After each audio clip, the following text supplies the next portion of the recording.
Black spider বানর বৈজ্ঞানিক নাম অ্যাটেল স্প্যানিসকাস, দক্ষিণ আমেরিকার গ্রীষ্মমণ্ডলীয় অরণ্যে বাস করা এক ধরনের বৃহৎ আকারের বানর। এদের শরীর সাধারণত কালো বা গাঢ় বাদামি রঙের হয়ে থাকে। মুখমণ্ডল তুলনামূলকভাবে লালচে বা গোলাপি হতে পারে, যা এদের বিশেষ বৈশিষ্ট্য। প্রাপ্তবয়স্কদের দেহের দৈর্ঘ্য হয় প্রায় 40 থেকে 60 সেন্টিমিটার, তবে লেজ আরও লম্বা হয় প্রায় 70 থেকে 85 সেন্টিমিটার। অত্যন্ত দৃঢ় ও ধরাধরির উপযোগী প্রেহেনসাইল টেল, যা তারা পঞ্চম হাতের মতো ব্যবহার করে গাছে দুলে চলাফেরা করে।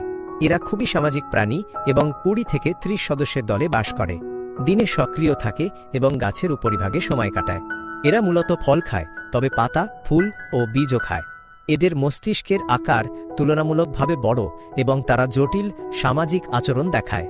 এদের প্রধান আবাসস্থল হল আমাজন রেইন ফরেস্ট, বিশেষ করে ব্রাজিল, গায়ানা, সুরিনাম ও ভেনেজুয়েলা অঞ্চলে।